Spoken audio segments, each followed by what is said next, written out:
살아계신 하나님, 이 새벽 저희들을 불러주셔서 하나님 앞에 엎드리게 기회 주심에 감사드립니다. 하나님의 뜻을 구하고 그 뜻대로 순종하며 살아갈 수 있는 믿음과 말씀을 공급하여 주시옵소서. 예수님의 이름으로 기도드립니다. 아멘. 342장입니다. 너 시험을 당해 죄 짓지 말고 너 용기를 다해 곧 물리치라. 너 시험을 이겨 새 힘을 얻고 주 예수를 믿어 늘 승리하라. 우리 구주의 힘과 그의 위로를 빌라. 주님 내 편에 서서 항상 도우시리. 내 친구를 삼가 잘 선택하고 너행을 삼가 늘 조심하라. 너 열심을 다해 늘 충성하고 온 정성을 다해 주 봉사하라. 우리 구주의 힘과 그의 위로를 빌라. 주님 내 편에 서서 항상 도우시리. 잘 이기는 자는 상 받으리니 너 낙심치 말고 늘 전진하라.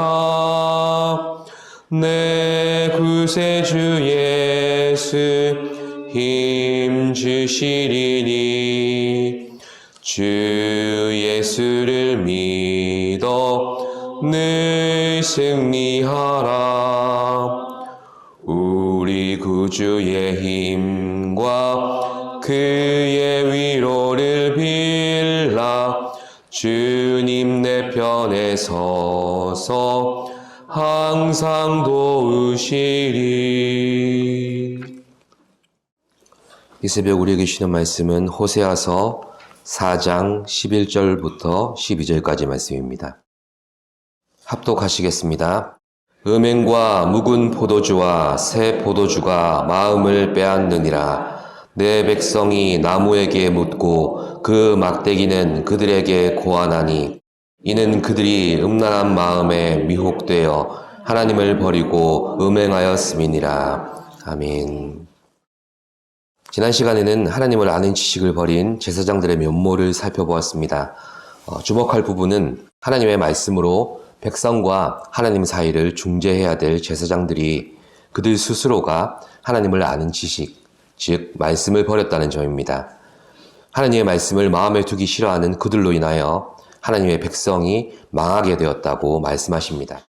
사실 누구보다 하나님 가까이에서 하나님의 말씀으로 붙들려 있어야 될 제사장들에게서 하나님께서 베푸신 인애도 없고 진실함도 찾아볼 수 없는 하나님의 애타는 마음이 드러난 본문이었습니다.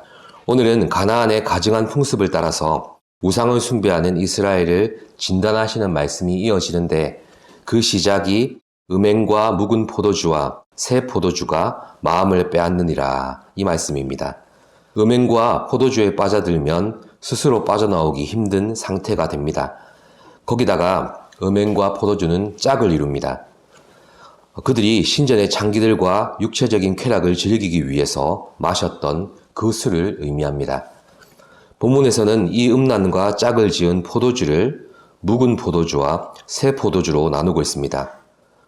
묵은 포도주와 새 포도주는 포도 수확철을 기준으로 계속 반복되는 것입니다.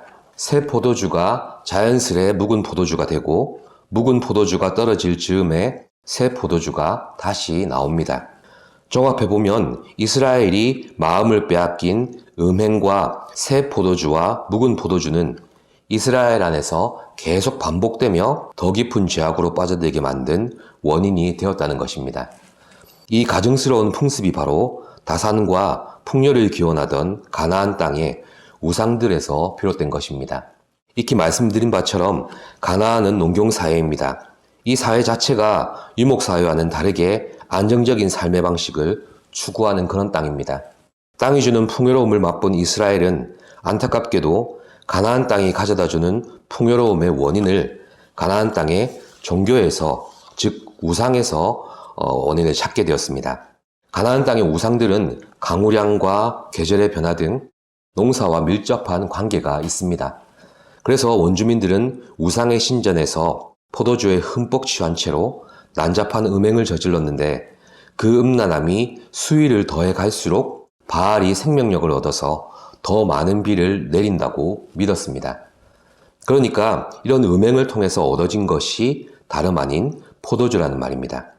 악순환입니다. 음행이 포도주를 가져다 주고 포도주를 위해 더욱 가증스러운 음행에 다시 빠져드는 것입니다. 그래서 이렇게 음행과 짝지어진 새 포도주와 묵은 포도주를 두고 이스라엘이 마음을 빼앗겼다고 하나님께서 정확하게 진단하신 것입니다. 그렇다면 과연 가나안의 바알 종교가 이스라엘에게 어떤 영향을 미쳤겠습니까? 12절 말씀입니다. 합독하시겠습니다. 12절입니다. 내 백성이 나무에게 묻고 그 막대기는 그들에게 고하나니 이는 그들이 음란한 마음에 미혹되어 하나님을 버리고 음행하였음이니라.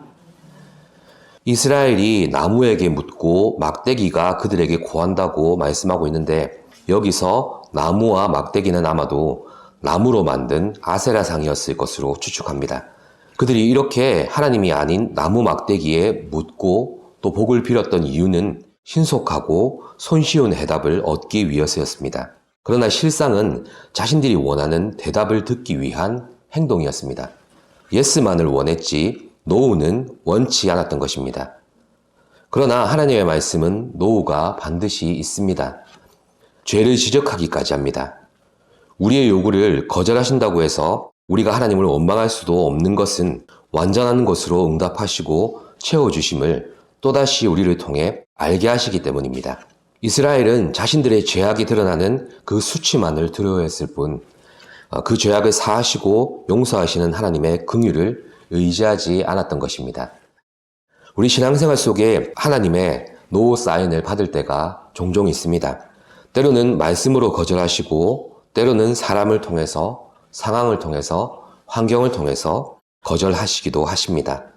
우리가 하나님에 대한 지식이 없을 때에는 이 거절의 메시지를 소화하기가 무척 힘든 게 사실입니다. 세상 누구도 아닌 하나님만 의지하고 간절히 매달렸는데 하나님마저 이러실 수 있냐는 생각에 사로잡힐 때가 있는 것입니다.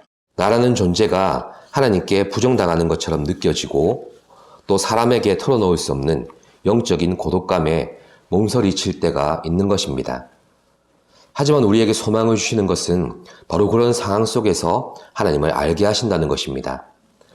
하나님의 섭리 그 언저리에 한 자락만 붙잡아도 내 인생을 완전히 휘감으시고 압도하시는 하나님을 경험하게 하십니다.